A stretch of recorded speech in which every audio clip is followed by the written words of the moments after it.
Guys, since I don't have any sponsors, I thought I would use this opportunity to bring awareness to a cause that's close to my heart, mental health. Do you battle depression or suffer from mental health? Are you looking for help or to help? Then let me share with you 2 great websites full of resources and information for whatever your needs are, for yourself or for someone you care about.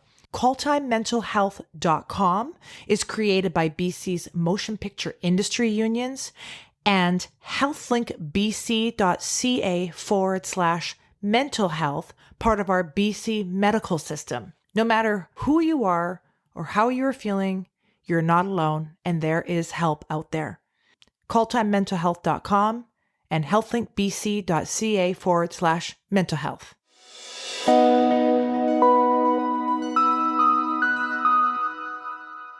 Hi guys, it's Irene and welcome to ILO on Location episode 3. Today on the show, I am joined by my amazing friend, Ashley. Ashley is not only one of my oldest and bestest friends, mother to her adorable kidlets, sexy wife to her handsome husband, but she is also one of North America's fastest growing online consignment entrepreneurs with her own company, Sweet Adore, which features the most incredible pre-owned designer clothing and accessories. She'll be my awesome guest today, live from her home in Toronto, and we are going to talk about everything from her luxury fashion business and how you can shop or consign with her and Sweet Adore, to her favorite place to travel with her family and me, the Sundance Guest Ranch, as well as touch upon the grieving process and her experience with losing both her parents a few years ago to separate illnesses. So, stick around for my conversation with Ashley.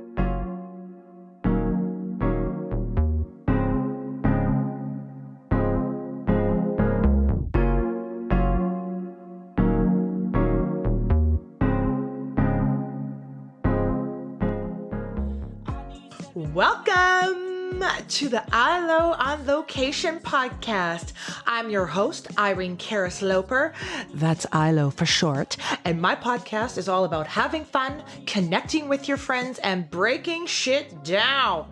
Guys, I'm practically halfway to 100, and when I look around at my circle of friends, I see the most incredible women. They make me laugh out loud, they support me through everything, and they inspire me with their amazingness. So, join me on my couch, grab a bottle of rosé, and let me bring you the gift of the gab to brighten your day.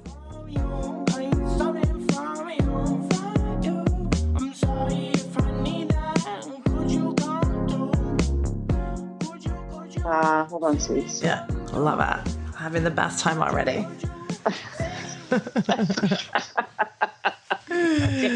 My rosé. You got your wine? Yes, cheers, honey. Cheers. Live from the country. Live from the country to live in Toronto. Oh my God, I love it. How's it going? Cheers. It's going. How are you? Oh, good. What time is it there? It's about 4:05. Perfect. So it's happy hour. Totally happy hour. And it's Friday, even though every day is basically the same. Yeah, now. of course. Yeah. I started happy hour early today because I had a call with you, and it's 1 p.m. my time, which is perfect time for rosé. Thank you. Time for rosé. Take a little breather and then continue on tonight. Yay. Oh my God, your hair looks great. You look gorgeous always. Oh my God. Well, thank God for this podcast because it gave me a reason to finally have a shower. Thank you. Thank you. I do what I can to give back to my friends. And if that means taking a shower and looking pretty, I did you a good deed today. Thank you. It was getting really, really nasty. So.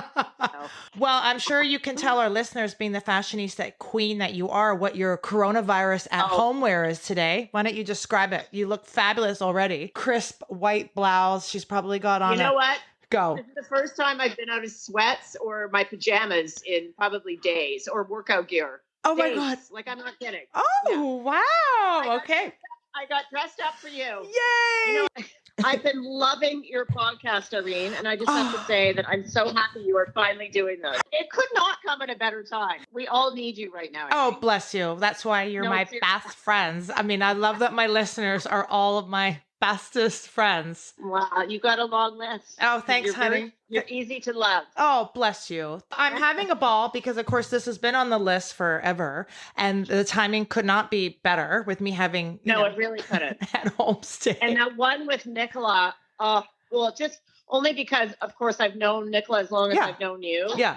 And some of the memories you guys were talking about, I was dying. I know. When I think about the fact that the kids, yours included, aren't far from that time frame. Oh God. I actually go, sweet Jesus Christ. Sweet Jesus. Because I know how bad we were. I mean, I'm not going to mention the pool party at your parents' house when people were jumping off the roof. God bless. God bless. Well, thank God we turned out all fabulous. So let me move the conversation over a little bit, Ash.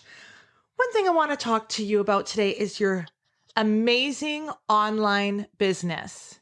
Okay. So one thing I remember about you always had this sort of drive and ambition outside of Vancouver, Taipei, New York, San Fran, Toronto.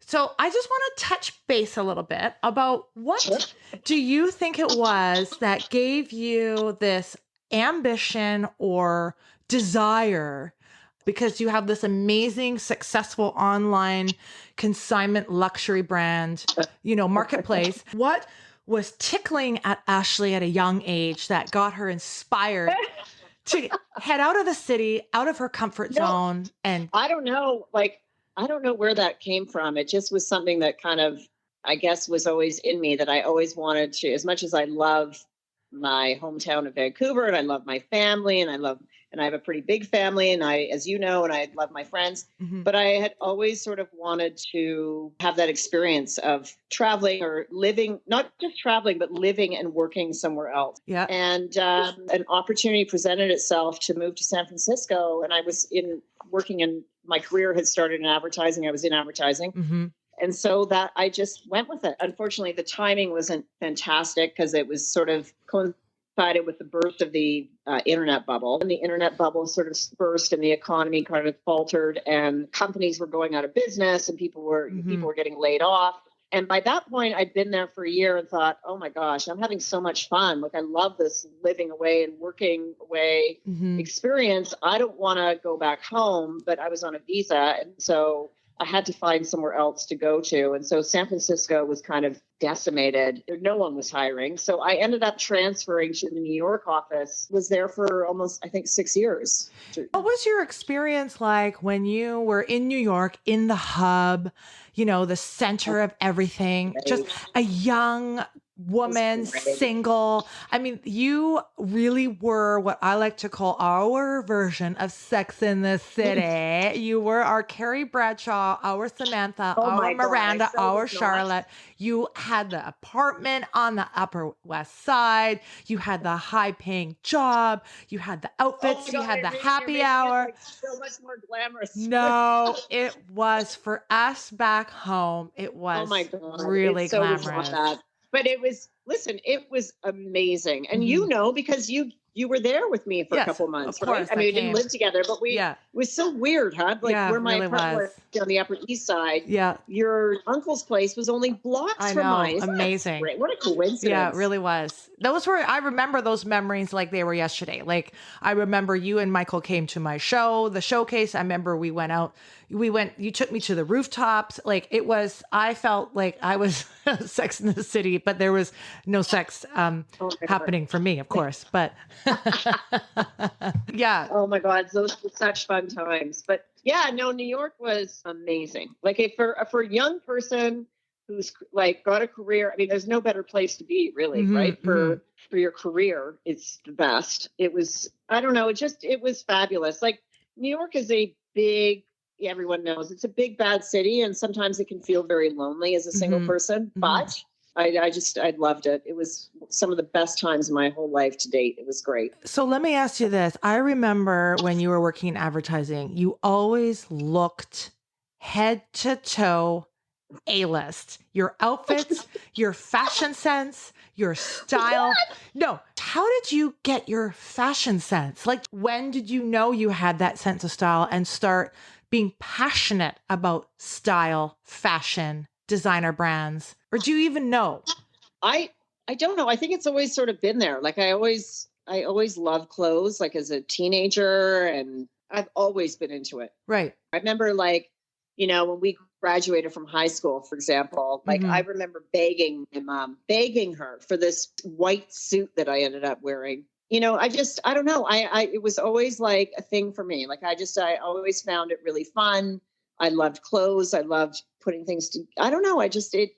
Yeah, I guess It was it part of was you. always, yeah. So that's kind of where you started to build your style wardrobe, was at kind of in those New York days, sort of not Yeah, necessarily. well, I think at that point I kind of maybe started to take it to another level. Like it Yeah. just because you were exposed to all that stuff in New York. Right. I love reading about it. I love watching it. I Hmm. love buying it. So when you say love for fashion style, let's talk about a little bit how you took that love and turned it into a business, and a very successful business. What was it that took you from New York to Toronto? Now, I think it might have been the marriage and having meeting your fabulous Yeah. husband. So basically, we got married when we were still living in New York, Hmm. and we wanted to start a family. And so, what is our life going to kind of look like in that scenario? Like, do Hmm. we want to be in New York City raising kids? And I thought, probably not. It's not where either of us came from. Can't wrap my head around that. Hmm. So we started looking kind of at different scenarios of, living outside the city. We eventually moved back to Toronto, where his family's from, where he's from. And I didn't love Toronto at the beginning. Right. And I sort of moved there reluctantly. But Hmm. when we did, I did continue working. Hmm. I found a job for a Canadian-based online advertising firm, which was great. But then I actually got pregnant pretty soon after we moved to Canada. Hmm. So I continued working until I went on mat leave. But then I didn't go back because advertising is it's great, but it's demanding. Like I know a lot of careers are demanding, but it's just there's a lot of travel involved. The Hmm. hours can be super unpredictable. They can be long. I just said I'm going to be an at-home mom for the foreseeable future. And so I did that. And then fast forward, I guess, probably 5-6 years after I've now had both my kids. Yeah. And then eventually, you sort of start to go, okay, I've sort of got everything under control here. And I think I have room in my life to do something else. I need something. And so I sort of started experimenting with just sort of selling my own stuff online. I sort of started to kind of notice that online consignment or consignment in general had sort of changed. It didn't have the stigma that it used to have attached to it. It wasn't just your grandmother's dusty, musty stuff. Right. There were companies like The Real Real's obviously the big leader, but there's many others that were starting to kind of come up and become real companies and grow very, very fast.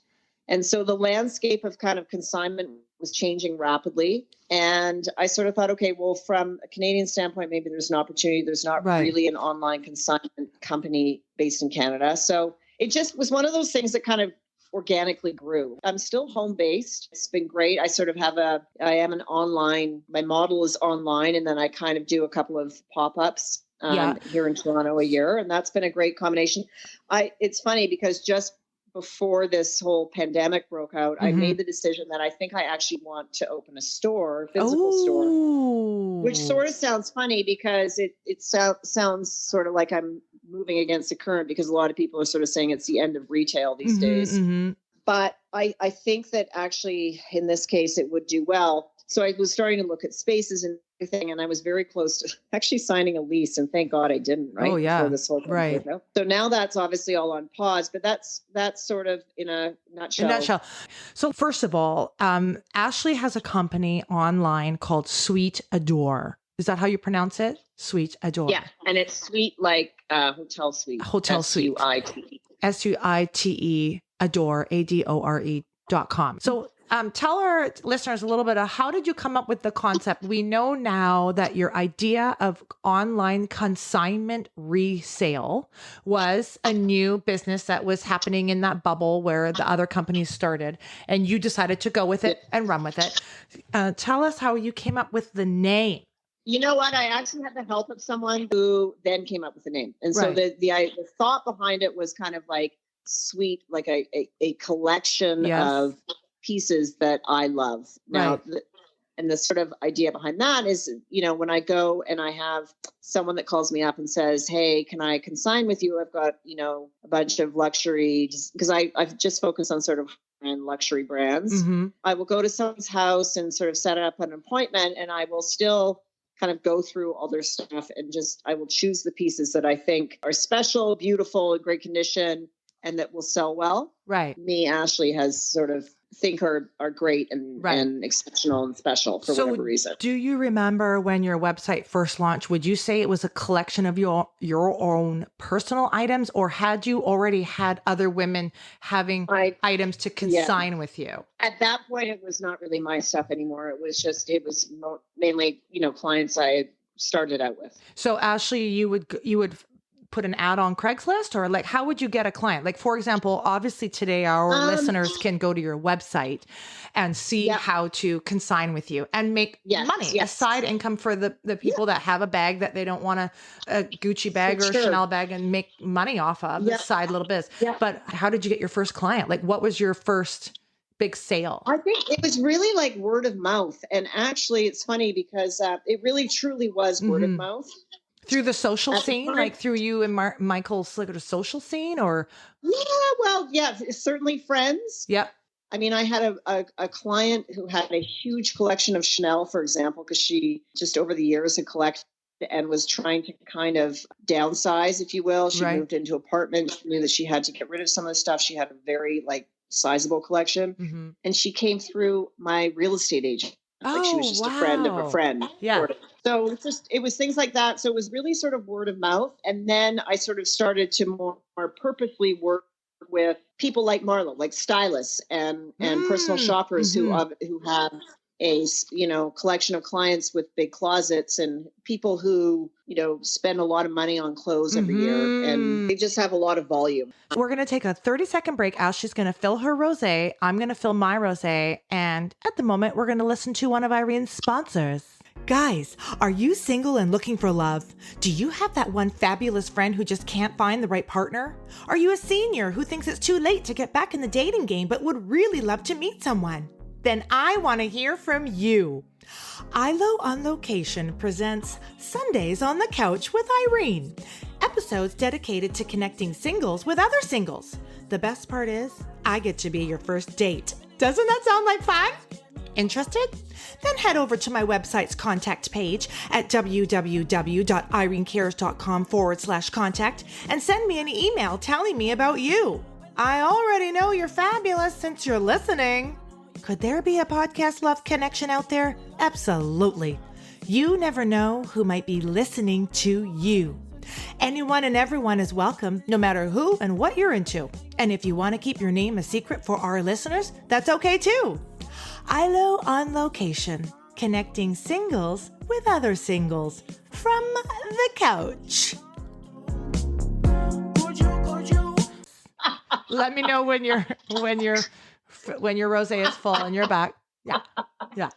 It's full. I'm back. So for all of our listeners, and let's just say everyday women such as myself, what I think is really great about your marketplace, sweetadore.com, is, let's say I want to invest in a piece one day down the road, tomorrow, next year.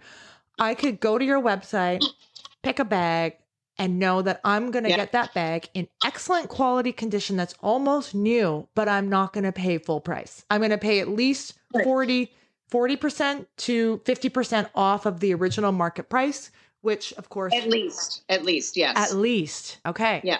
It's at least 50% off of everyday price. And I noticed on your website, you're donating to the food bank. Just talk a little bit about that. Yes, we are. Is that a Corona thing or is that an everyday thing? It's a Corona thing. It is a Corona thing. God bless Corona. Yeah, we decided that we would donate 25% of every sale for the next, I don't know, we're not really putting a time limit on it, to the food bank. Right. That's amazing. But so I would say that the coronavirus has affected your business because, of course, people will be less inclined to shop. Let's all be real. But perhaps more inclined to consign. So while the negative is you might not necessarily have sales up this month, you might actually have product pop up more because people might want to. Yeah, and I won't be collecting any product, obviously, to keep in line with social distancing and quarantine and all that Right. sort of. But I suspect when this is all over, I will have an onslaught of inventory coming in Right. because I think a lot of people, women, are at home cleaning out their closets because they have nothing. We've got to find stuff to do. Right. But yeah, to go back to what you said, yeah, I mean, that is the great thing about this business is that you can find beautiful luxury designer pieces for, a fraction of the price, Right. that are in great condition. And, the other thing is too, that luxury brands just, everything just keeps going up in price, right? Like, for example, Chanel bags go up. Sometimes a few times a year, they increase the prices of those bags. So so there's that element of it. And some of them, when you get into really the upper end of like brands like Hermes or Chanel, you can actually view them as investment pieces because they keep going up in price. Oh, really? Sale, right?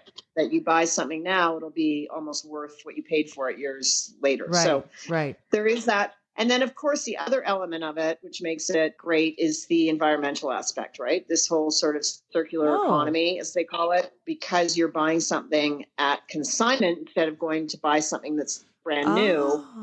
There's a whole environmental aspect to this that's beautiful as well. I've actually never thought about that before. Rather than having to use fresh leather or whatever,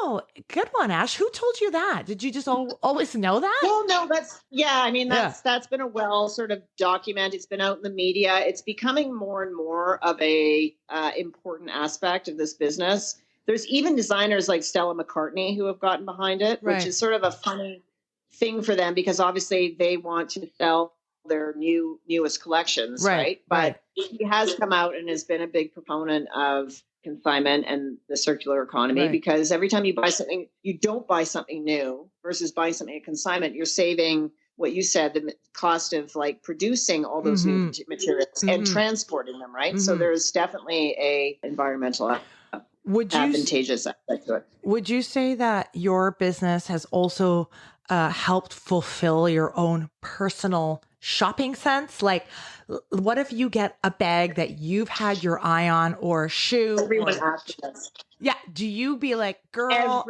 I'm going to buy this or I'm going to put it on the website, but I'm not going to sell it because I'm going to keep it? Like, how do you discipline yourself? I know it's hard. Sometimes it's hard, but I try because I know that if I buy that item, I'm just taking away from having, like, I want to have great items out there. Right. And so there's some things in hindsight I wish I had bought because they were just such a great deal. But I know that it's done great things for my business and my brand that someone has bought it and been like, wow, walked away thinking Sweet Adore has great pieces. Right. That was a great buy and I will be back. So, I just kind of, I want to be able to have the best pieces out there. I think it's just, Well, you're more interested in keeping up your website being hot, current. You have luxury brands. You're one of the fastest growing online marketplace consignment websites. And that is how you're keeping it up to date. Yeah. We try. I love it. Yeah. So if I were to have a little list of bags, which will you keep an eye on for me? What I would really like is 80% off. Okay. Of course you would, Irene. You take some of that money out from underneath your mattress and cough it up, girl. So I know you too well. Has this coronavirus, I mean, when and if when the corona sort of slows down, whether or not you might focus on potentially rethink the long-term leasing option of a store? What, Irene, that's like such a good question. And I don't know because we'll just have to see, right? Because I think the economic fallout of this is going to be unprecedented. It's so sad. And we are, all these small businesses that are struggling are going to have to cease to exist. It's devastating. So I don't know. Yeah, fair enough. The unknown. So the long-term plan is at this point unknown, nor something you're focusing on because you're busy at home with the kids, but you're able to maintain the website. Yeah, we're keeping the online store going. Yeah. I mean, we've sort of, in terms of our social media presence, we've sort of put it on pause a little bit. I also just want to tread carefully because I think it's a bit sensitive. You don't want to be out there Right. like no one's buying an expensive luxury bag right now. Right. Of course. So you just have to you want to keep your presence out there, just to be careful with your messaging. So for viewers out there that are listening to us and go to your website, just know that Ashley's product is there. If you have your eye on something, mark it. And if it happens to disappear, you'll find something else fabulous on sweetadore.com. Amazing. Okay. I want to switch gears a little bit. And I just want to talk about, you are a family that travels a lot, and you and Michael work hard to play hard, so to speak, whether it's going on a holiday to Italy or going on a holiday to Mexico or whatever. You are that family that spends time and effort in travel. However, I think one of your favorite destinations to travel might be a particular horse ranch in Ashcroft, BC, called I've heard of that place. the Sundance Guest Ranch. Now, for all my listeners today, I did not get a chance to cover this topic with episode 2, Nicola from Bermuda. I just want to share with our listeners, Ashley and I connected instantly in high school. We met in grade 8. She was so pretty. She looked like a doll. We became best friends. Now, all of us, Nicola, a bunch of us gals, Shannon, Vandana, we were all a crew. Let's be real. We were a crew. Yeah. And I just invite myself on everything and anything that anybody else is doing. Really has no interest in me doing along with them, but I don't care. I'm like, whatever, I'm coming. I met you just as you described, about all of a sudden this girl appears in front of me one day like, hi, I love your puffy sweatshirt. I'm Irene. Can I borrow it? What'd you do this summer? And I told you about the ranch. You're like, oh my God, I'm so coming with you next summer. I'm like, what? And you did. And I did. You did. Yeah, I did. I barely knew you. Yeah. You're like, oh yeah, I'm coming with you next summer. I'm Thank like, you. yeah, okay. Yeah. And lo and behold, next summer, we go to the ranch with Irene. That's right. I became part of the family. Ashley's stepdad, Peter, used to call me the Greek maid, and I just became part of the family. And then, of course, I invited Nicola to come. It became a reoccurring holiday. We loved it. Yeah, we loved it. Loved it. It really, became our church. Like it literally, it became our church. And we were obsessed. Obsessed. Irene. Like, obsessed. You and I kind of took it to another level. Yeah, like, we did. We were obsessed. Yeah. We were obsessed, but we have so many memories of our childhood, growing up, riding the horses, being in this family run ranch, which, amazing. For anybody who's listening, if you are looking for an epic family vacation, we were 13, 14, 15. We continued going until today. And now Ashley is bringing her children. It's literally that kind of holiday, which kind of keeps this impact that all these years later, you're bringing now Henri and Marin. Yes. Henry. And they're loving it. And now and then it's one of the greatest parts of it is now you watch the next generation, and they love it as much as we did. Like they love it just as much. They're just as obsessed. I think there's something that's fun for the kids because they have a sense of freedom. And that we know that they can't go anywhere. Like they can't escape. Very true. They can't get away. And probably because we're having so much fun, they're having fun. And it just becomes that sort of holiday where you don't have to worry what your kids are doing. So everybody's relaxed, right? Right. So financially, wouldn't you say it's also kind of a great family holiday financially versus getting everybody on a plane and going to Hawaii? You get your breakfast, lunch, and dinner, accommodation, 100%. amazing, epic horseback riding. 100%. Yeah. The view and the outdoor experience and the horses, you can't kind of put a price on, you know, in my opinion, it's just so amazing. So what's amazing is Ashley and I would say for years would meet there. Nicola would fly in with her family from Bermuda, and now our other family, the Plunketts, we all now meet there. We have amazing time. Yeah. Ashley's sisters, everybody goes up, and it just becomes kind of like not only my happy place, but a gathering place where we can all go and have fun and feel like the old days, reconnect, ride, and have the best time ever. Yeah.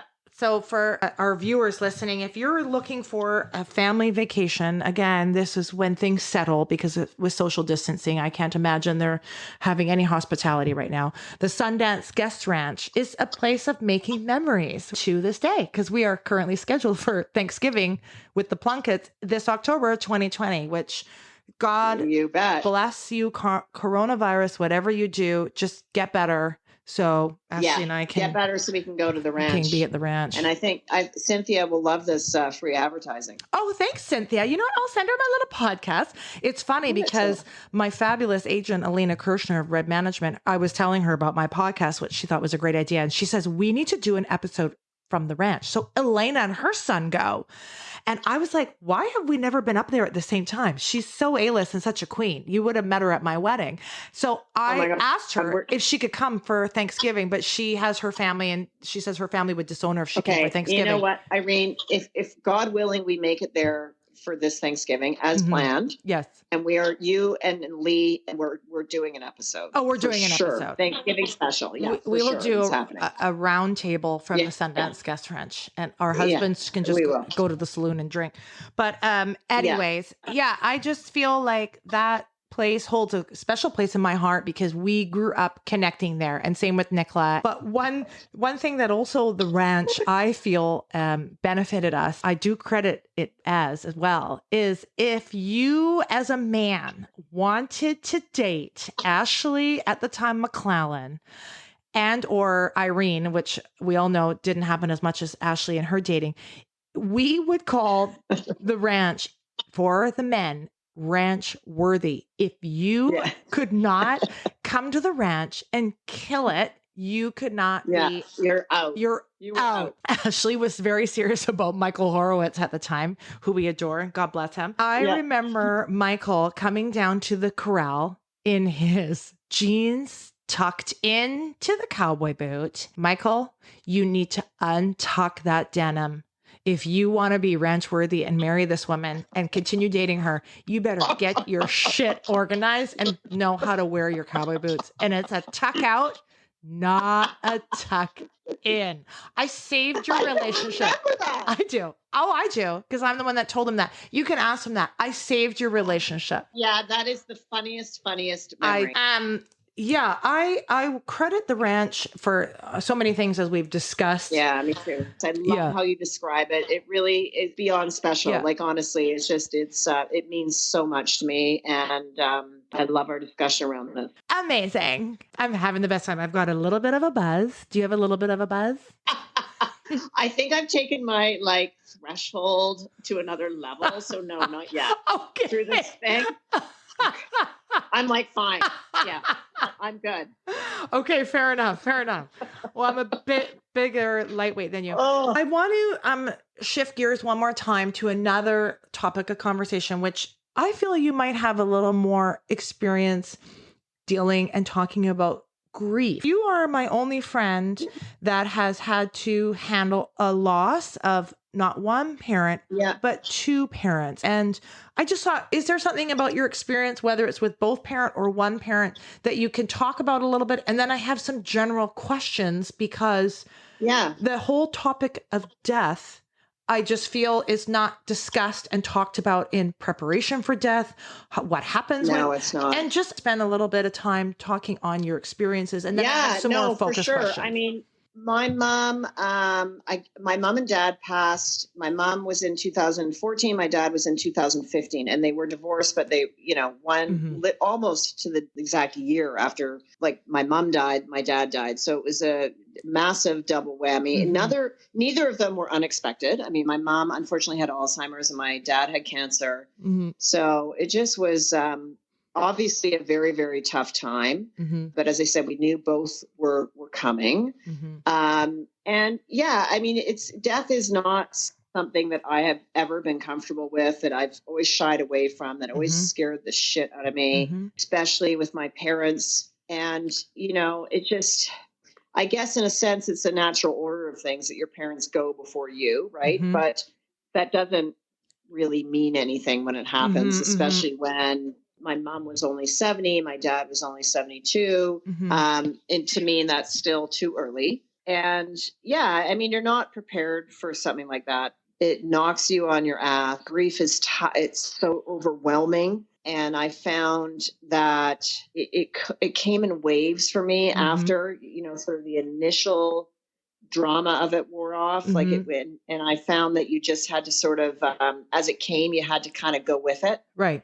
And you had to ride those waves, and you just had to feel it, and you had to let yourself just sort of succumb to it. And then you kind of went through it, and then you felt okay again, and then it would come again. And, really, truly was. So you learn a lot about yourself, a lot about your sort of inner strength and your capacity to kind of like pick yourself up and move on. And I don't think you truly ever get over losing a loved one. Right.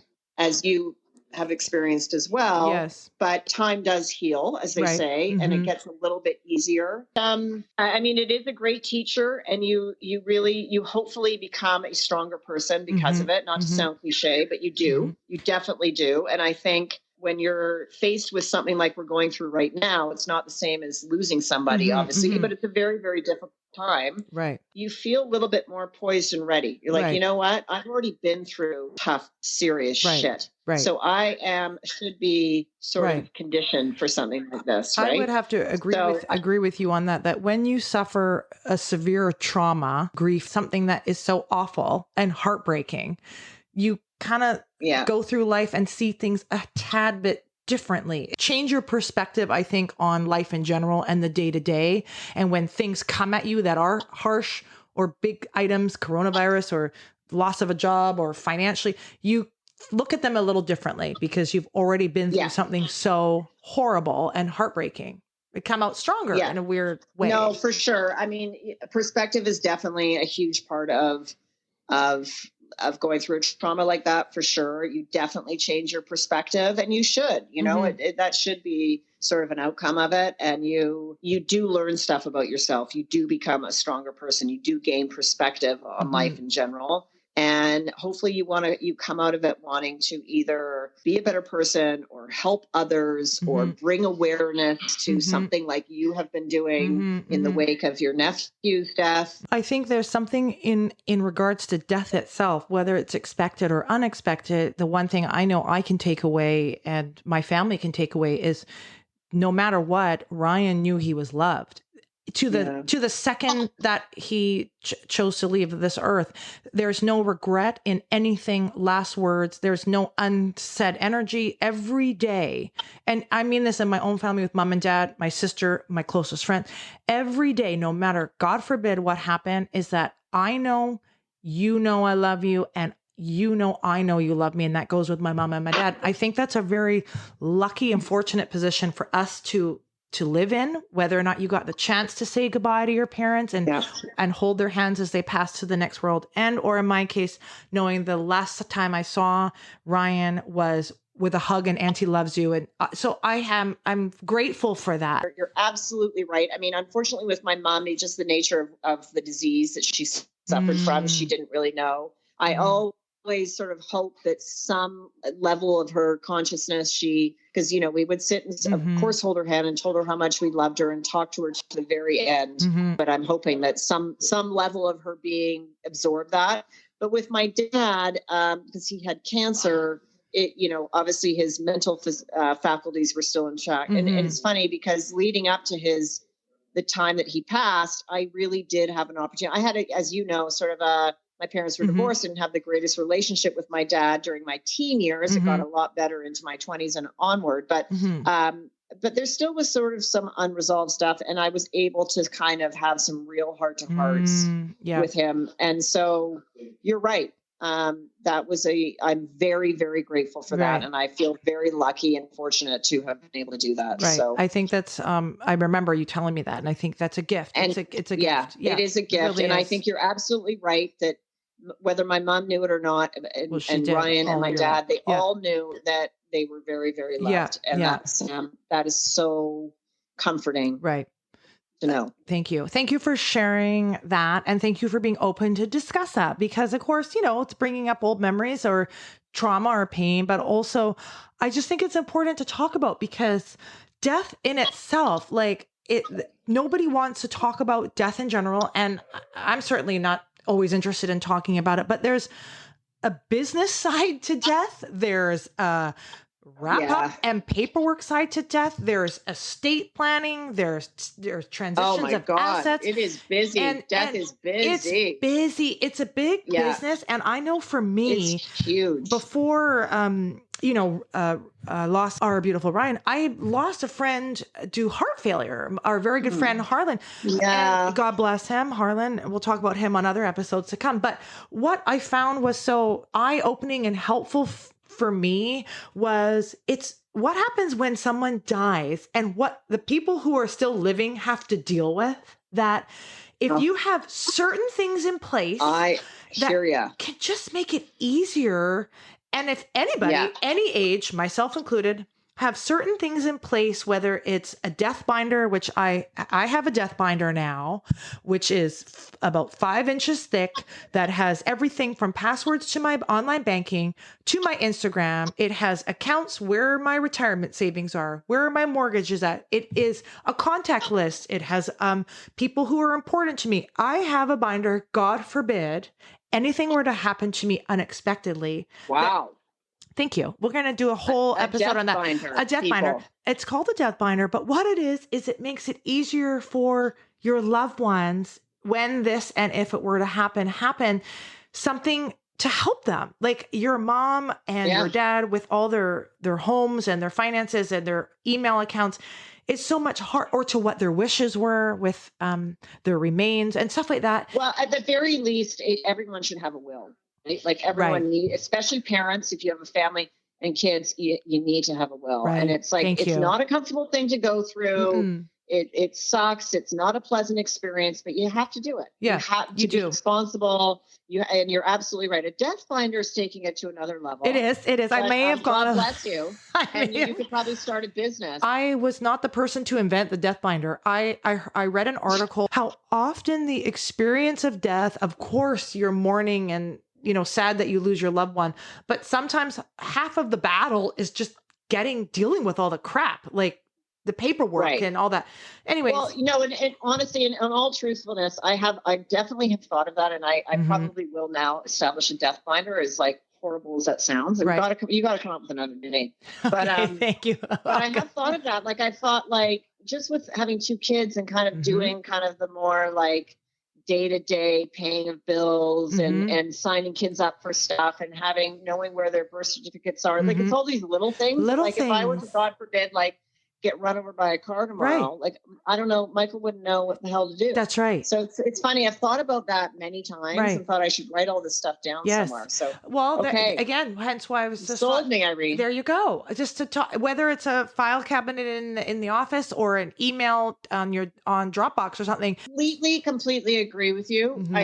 Death is a huge, when someone dies, you would have no idea how much work it is. It is absolutely crazy. I mean, and my mom had a will. She had all her stuff like worked out. So did my dad. But I was the executor of her will alongside my stepdad, Peter. And even though everything was very organized, and it just was months of work. It really is this and that and that and this and just accounts and this and settling. And it's crazy. At the very least, everyone get a will in place. Yeah, I remember my parents got me a will for my 19th birthday. And I had no assets, but this was just, it wasn't, my mom and my dad. But you've always been so good. Yes, I have. I have. Yeah. You've been so organized that way. But I did take it to the next level over the past couple of years with the death binder, with the last couple of years. All it does is ease the people that are grieving on not having to think so hard on what your wishes are and stuff like that. It's obviously a really, really uncomfortable and hard conversation to talk about death, and no one wants to think about any of their loved ones dying, but it's going to happen to all of us. It's the one thing that's guaranteed in life, unfortunately. Right. It is worth kind of sort of being prepared for it, especially if you're an adult and you have a family, and B, just, I don't know, giving some level of thought to in terms of your preparedness if it, God forbid.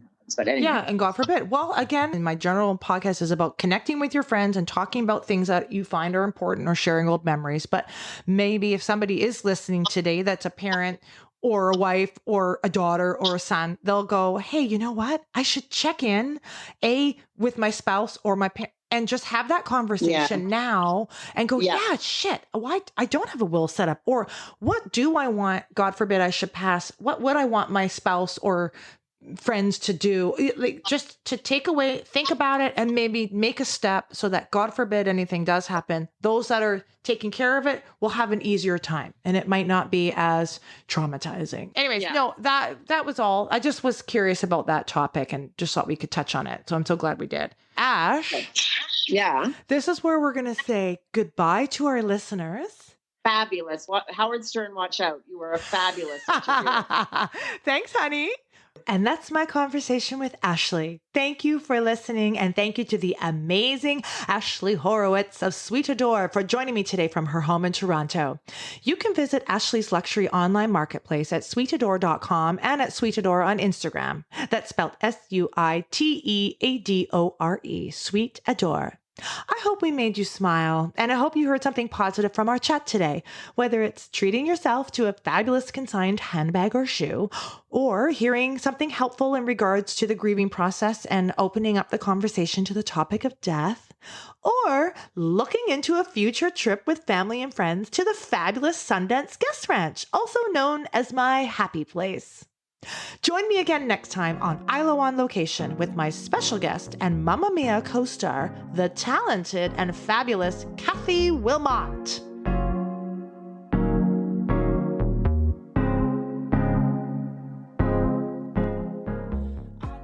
Yay! That's a wrap, guys. Thank you so much for listening. I hope you had as much fun as I did. And remember, if you enjoyed some rosé along with me, make sure you don't drink and drive. The only place I go from my couch is to the kitchen or the bathroom. You can find me at www.irenecaris.com/podcast. You can follow me on my Facebook public page and Twitter at Irene Caris, or on my Instagram at Irene Caris Loper. Thanks to my amazing husband for giving me my married name, aka ILO. The ILO on Location podcast is hosted, produced, and edited by me. God bless. Special thanks to my gorgeous nephew Connor, aka C-Buddy on iTunes, for the original music.